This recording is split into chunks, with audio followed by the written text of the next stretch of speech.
அனைவருக்கும் வணக்கம்.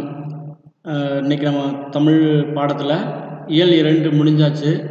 அதுக்கப்புறம் பார்த்தீங்கன்னா அதுக்கு இடையில உடம்படுமை அப்படிங்கிற ஒரு புணர்ச்சியை பொதுவாக நம்ம சாதாரணமாக சொல்லியிருக்கேன். ஓரலாக ஒரு மேலோட்டமான ஒரு புணர்ச்சியை பற்றி ஒரு தகவலை உங்களுக்கு ஏற்கனவே சொல்லியிருக்கேன். அத்தோட இப்போ இந்த உடம்படுமை புணர்ச்சி இடையில பார்த்துட்டு அதுக்கப்புறம் குற்றியல் உர புணர்ச்சி, அதுக்கப்புறம் பொதுவான, அதுக்கப்புறம் தனிக்குறில் புணர்ச்சி, மெய்யீட்டு புணர்ச்சி, உயிரீட்டு புணர்ச்சி அப்படின்னு நிறையாக இருக்குது. இதெல்லாம் பார்த்துட்டோம்னா அடுத்து உனக்கு ஒரு டெஸ்ட் வைக்கும்போது இப்போ புணர்ச்சி விதி தருக அப்படின்னு கொடுக்கும்போது நீ அங்கே தடுமாறக்கூடிய ஒரு சூழ்நிலை இருக்காது. அதனால் இந்த உடம்படுமை புணர்ச்சி அப்படிங்கிறத பற்றி நம்ம பார்க்க போகிறோம். இப்போ உடம்படுமை அப்படின்னா என்ன அப்படிங்கிறத முதல்ல பார்க்கணும். அந்த உடம்படு மெய்கள் எவை அப்படின்னு பார்க்கணும். அந்த உடம்படுமை புணர்ச்சி எங்கெங்கெல்லாம் வரும் அப்படிங்கிறத நம்ம பார்க்கணும். இப்போ புணர்ச்சினா என்ன அப்படிங்கிறத ஓரலாக சொல்லிடுறேன். நிலைமொழி இறுதியும் வருமொழி முதலும் பொருந்த புணர்வது புணர்ச்சி. நிலைமொழி இறுதியும் வருமொழி முதலும் பொருந்த புணர்வது புணர்ச்சி. நிலைமொழி அப்படிங்கிறத ஒரு சொல்ல பிரிக்கணும்னு வச்சுக்கோங்களேன். இப்போ உதாரணத்துக்கு நம்ம பார்க்க போகிறோம் கலையரங்கம் அப்படிங்கிற சொல்ல பார்க்க போகிறோம். கலை கூட்டல் அரங்கம் பிரிக்கிறோம். கலை அப்படிங்கிறத நம்ம என்ன அப்படிங்கிறத நம்ம இப்போ அடுத்த கிளாஸில் நம்ம இப்போ அடுத்த வியூவில் பாருங்கள், கவனிங்க. உடம்படு மெய் புணர்ச்சி, உடம்படு மெய் புணர்ச்சி. இதை சேர்த்து எழுதும்போது உடம்படு மெய் புணர்ச்சி இப்போ வரணும். ஏன் ஐஃபன் போட்டு எழுதியிருக்கு அப்படின்னா உடம்படுமை அப்படிங்கிறத தனியாக நம்ம சொல்லணுங்கிறதுக்காக இது ஒரு புணர்ச்சி வகையில் சார்ந்தது அப்படிங்கிறதுக்காக எழுதியிருக்கேன். இப்போ என்ன சொல்கிறாங்கன்னா உடம்படுமைனா என்ன சார் அப்படின்னா 2 பேருக்கு சண்டை. இப்போ 2 பேருக்கு சண்டைன்னு வச்சுக்கோங்களேன். என்ன செய்யணும்னா அவங்களாம் சேர்ந்துக்க மாட்டாங்க. யாராவது ஒரு ஆள் நம்ம அவங்க 2 பேரையும் உடன்படுத்தணும். விட்றா என்னடா அப்படின்னு சொல்லி யாருக்குள்ள யாரா ஒரு பஞ்சாயத்து பண்ணுவார் இல்லையா, ஒரு பஞ்சாயத்து தலைவர்.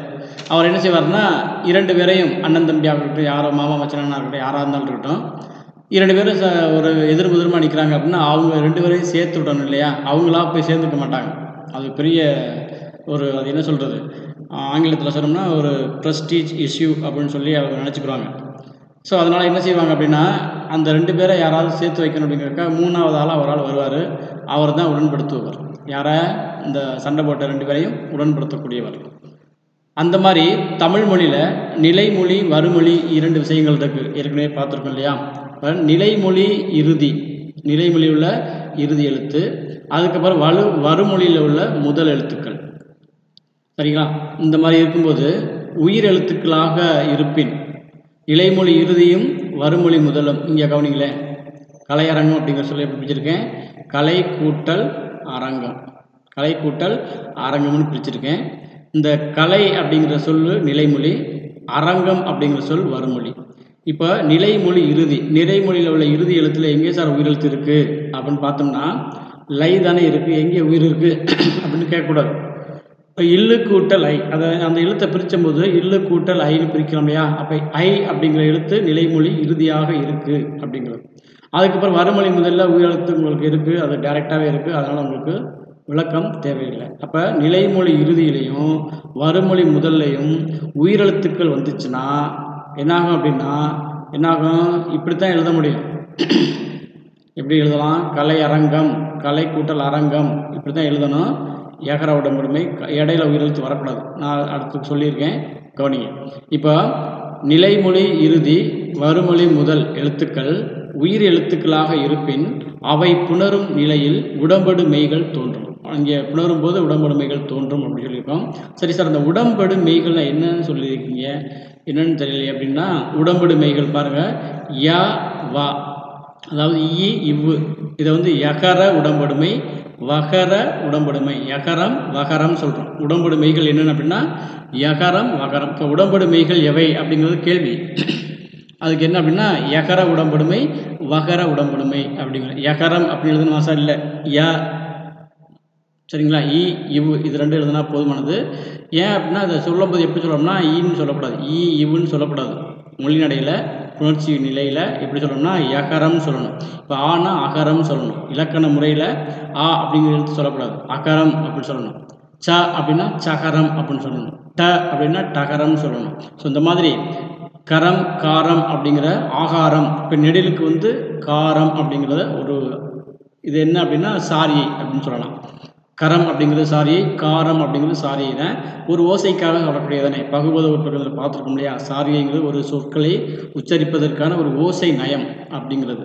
அது மாதிரி ஈ இவ்வுன்னு சொல்லாமல் யகர உடம்படுமை வகர உடம்படுமை அப்படின்னு சொல்லணும். இப்போ உடம்படுமைகள் 2 என்னென்ன அப்படின்னா யகர உடம்படுமை வகர உடம்படுமை அப்படின்னு சொல்கிறோம். அதுக்கப்புறம் பாருங்கள் எடுத்துக்கிட்டு அப்படிங்களேன்.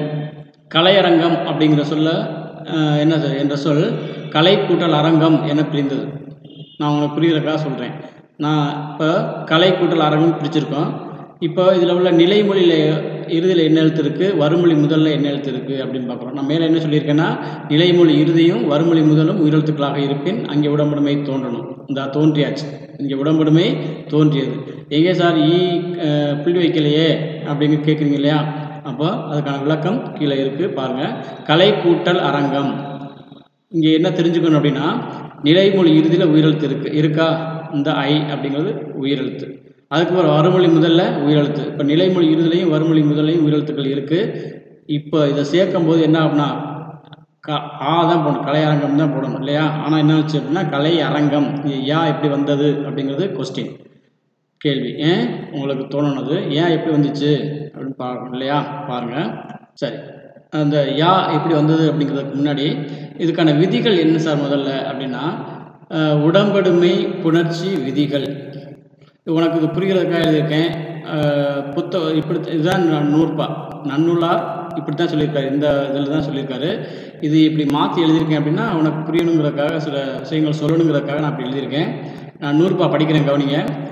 ஈ ஈ ஐ வழி எவ்வும் ஈ ஈ ஐ வழி எவ்வும். இதை நீங்கள் மனப்பாடம் பண்ணிட்டா கொஞ்சம் நல்லாயிருக்கும். எவ்வும்.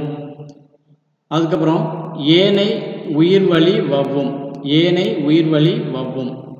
ஏ முன் இவ்விருமையும் உயிர்வரின் உடம்படு மெய்யென்றாகுமே அப்படிங்கிறது நன்னூலார் சொல்லியிருக்காரு. உயிர்வரின் உடம்படு மெய்யென்றாகுமே. மீண்டும் வாசிக்கிறேன். ஈ ஈ ஐ வழி எவ்வும் ஏனை உயிர் வழி வவ்வும் ஏ முன் இவ்விருமையும் உயிர்வரின் உடம்படு மெய்யென்றாகுமே அப்படின்னு நண்பராக சொல்லியிருக்காரு. ஸோ இங்கே கவனிங்க. இங்கே இந்த ஈ ஐ இது 3 எழுத்து இருக்கு இல்லையா. இது நிலைமொழி இறுதியில் வந்துச்சுன்னா யகர உடம்படுமை யா அப்படிங்கிற உடம்படுமை போடணும் அப்படின்னு சொல்லியிருக்காங்க. அதுக்கப்புறம் ஏனைய உயிர் வழி வவ்வும். ஏனைய உயிரெழுத்து என்ன அப்படின்னா இந்த 3 எழுத்துக்களை தவிர இ இ ஐ இந்த 3 எழுத்துக்களை தவிர மற்ற எழுத்துக்கள் அதுதான் ஏனைய உயிர்வழி. அதுதான் என்னது ஏனைய உயிர்வழி. ஏனைய உயிரெழுத்துக்கள் வரும் நிலைமொழி இறுதியில் வந்துச்சுன்னா என்ன உடம்படுமை பண்ணால் வகர உடம்படுமை போடணும். வவ்வும் வகரமும் சரியா வவ்வும் அப்படின்னு சொல்லியிருக்காங்க. அதான் அம்புக்குறி காமிச்சிருக்கேன் பாருங்கள். அதுக்கடுத்து பாருங்கள். ஏ முன் இவ்விருமையும் ஏ முன் இவ்விருமையும் ஏ அப்படிங்கிற எழுத்துக்கு மட்டும் இவ்விருமையும் எவ்விருமையும் இந்த பாருங்க அம்புக்குறி போட்டு காமிச்சிருக்கேன். யகரமும் போடலாம் வகரமும் போடலாம். எப்போ ஏங்கிற எழுத்து வந்துச்சுன்னா நிலைமொழி இறுதியில் ஏங்கிற எழுத்து வந்துச்சுன்னா யகர உடம்படுமையும் போடலாம் வகர உடம்படுமையும் போடலாம் அப்படிங்கிறத பின்னாடி நம்ம கிளாஸில் பார்க்க போகிறோம். பின்னாடி வகுப்பில் நம்ம பார்க்க போகிறோம். அதுக்கு பாருங்கள். உயிர்வரின் எப்போ அப்படின்னா வறுமொழியில் உயிரெழுத்து வரும்போது. உயிர்வரின் என்ன அர்த்தம்? வறுமொழியில் உயிரெழுத்து வரும்போது உடம்படு மெய்யென்றாகுமே அப்படின்னு சொல்லியிருக்காரு.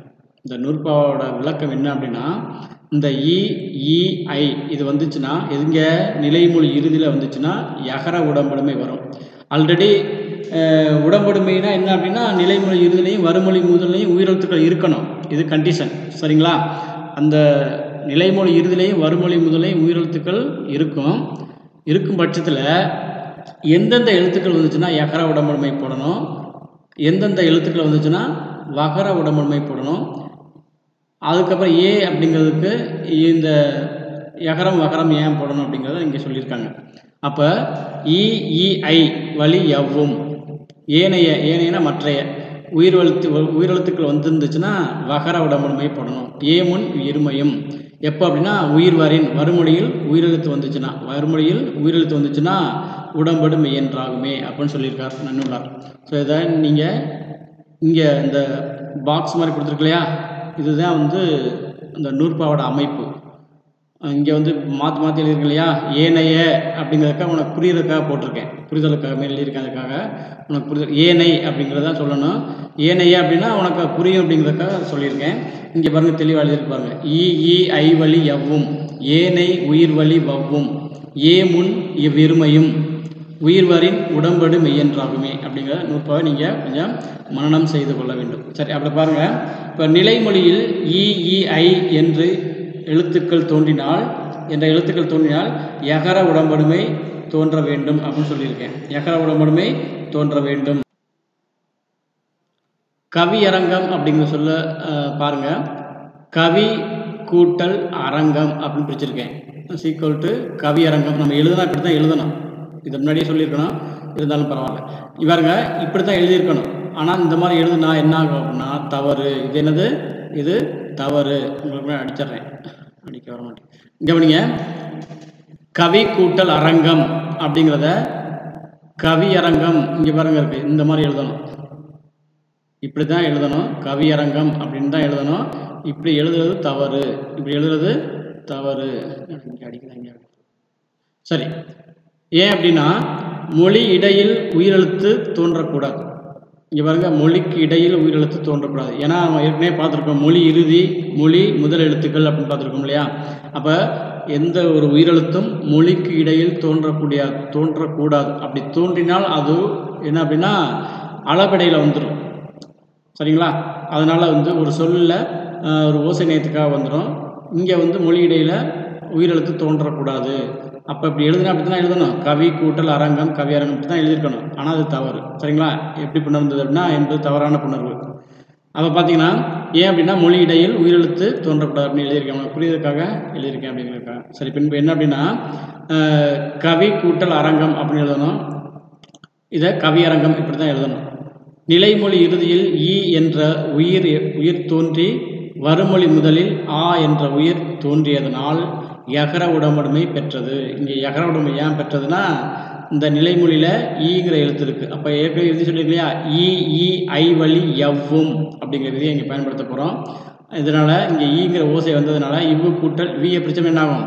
இவ்வு கூட்டல் அப்போ இப்போ ஈங்கிற எழுத்து நிலைமொழி இறுதியில் வந்திருக்கு, வருமொழி முதல்ல வந்திருக்கு. அப்போ உடம்படுத்துவதற்கு இது ரெண்டையும் சேர்ப்பதற்கு, ஏன்னா உயிரும் சேராது, இந்த உயிரெழுத்தும் சேராது. அப்போ இடையில ஏதாவது ஒரு மெய்யெழுத்து தோன்றினால் உடல் மேல் உயிர் வந்து ஒன்றுவது இயல்பே அப்படிங்கிற விதிப்படி தேரும் இல்லையா.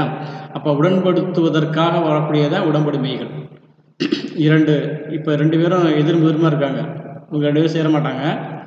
அவங்கள சேர்க்கறதுக்கு ஒரு ஆள் புதிய ஆள் ஒரு ஆள் தோன்றணும். அவர் யார் அப்படின்னா உடம்படுமை அப்படின்னு சொல்லி வச்சுக்கோங்க. ஒரு கதை ஒன்று சொன்னேன் இல்லையா முன்னாடி, அந்த மாதிரி சேர்ப்பதற்கு உடம்படுமை தோன்றணும். அங்கே தோன்றக்கூடிய உடம்படுமை என்ன அப்படின்னா யகர உடம்படுமை. ஏன் சார் இங்கே யகர உடம்பு போடுறோம் அப்படிங்கிறத இங்கே பின்னாடி சொல்ல போகிறேன். யகர உடம்படுமை வகர உடம்படுமைன்னு சொல்லும் இல்லையா. இந்த யகர உடம்படுமை இப்போ எப்படி தோன்றியது? அப்போ வந்தாலும் சரி, வந்தாலும் சரி, ஐ வந்தாலும் சரி யகர உடம்படுமை போடணும் அப்படிங்கிறதையும், அதுக்கப்புறம் மற்ற எழுத்துக்கள் ஏனைய எழுத்துக்கள் வந்துச்சுன்னா வகர உடம்படுமை போடணும் அப்படின்னு சொல்லியிருக்கேன் இல்லையா. இப்போ இந்த யகர உடம்படுமை இந்த ஐ இது 3க்கும் ஒவ்வொரு எடுத்துக்காட்டு நான் கொடுத்துருக்கேன். கொஞ்சம் கவனிங்க. இது ஏதாவது புரியல அதில் அப்படின்னாலும் கேளுங்க. சரிங்களா? ஓகே, அடுத்து பாருங்கள். இப்போ இந்த கிளாஸில் என்ன பார்த்துருக்கோம் அப்படின்னா உடம்படுமை அப்படின்னா என்ன, உடம்படுமையாக எப்படி வரணும், நிலைமொழி இறுதிலையும் வருமொழி முதல்லையும் உயிரெழுத்துக்கள் தோன்றணும். அந்த உயிரெழுத்துக்கள் டைரெக்டாக எழுதும்போது இடையில உயிரெழுத்து வராது. அந்த மாதிரி வந்துச்சுன்னா அது தவறு. அப்போது யகர உடம்படுமையோ வகர உடம்படுமையோ அங்கே வரணும். அது எந்தெந்த எழுத்துக்கள் வந்தால் யகர உடம்படுமை போடணும், நிலைமொழி இறுதியில் வருமொழி, அதாவது நிலைமொழி இறுதியில் எந்தெந்த எழுத்துக்கள் வந்தால் வகர உடம்படுமை போடணும் அப்படிங்கிறது இங்கே பார்த்தோம் இல்லையா. இப்போ இதில் இப்போ ஒவ்வொரு ஐ இது 3க்கும் சொல்லியிருக்கேன் இல்லையா. அது மாதிரி வந்துருக்கு சொல்லியிருக்கேன். அடுத்த வகுப்பில் அந்த அப்படிங்கிறதுக்கு ஒரு உதாரணமும், அப்படிங்கிற எழுத்துக்கு ஒரு உதாரணமும், ஐ அப்படிங்கிற 3 எழுத்துக்கும் ஒவ்வொரு உதாரணமும் நான் கொடுத்துருக்கேன். இப்போ இந்த பகுதியில் ஏதாவது சந்தேகங்கள் எழுந்தது அப்படின்னா என்னுடைய இந்த வாட்ஸ்அப் பகுதிக்கு வாங்க, என்னுடைய நம்பருக்கு கேளுங்க. நீங்களாக ஏதாவது ஒரு புத்தகத்துக்கு பக்கத்தில் புணர்ச்சி இலக்கண குறிப்பு பகுவதற்குள்ளம் அப்படிங்கிற பகுதி இருக்கு இல்லையா, அதில் என்ன செய்யலாம், நீங்களாக எந்த பாடத்தில் உள்ள அதாவது குறிப்பாக செய்யுள் பகுதியில் செய்யுள் பகுதியில் தான் இந்த இலக்கணங்கள் இருக்கும். அந்த பகுதியை எடுத்து நீங்கள் என்ன செய்யலாம், நீங்களாக ஒர்க் அவுட் பண்ணி எனக்கு நீங்கள் வாட்ஸ்அப்பில் எழுதலாம். சரிங்களா? ஓகே, எழுதி காமிக்கலாம். So thank you very much. இதில் ஏதாவது சந்தேகங்கள் இருந்தால் கேளுங்க தயங்காமல்.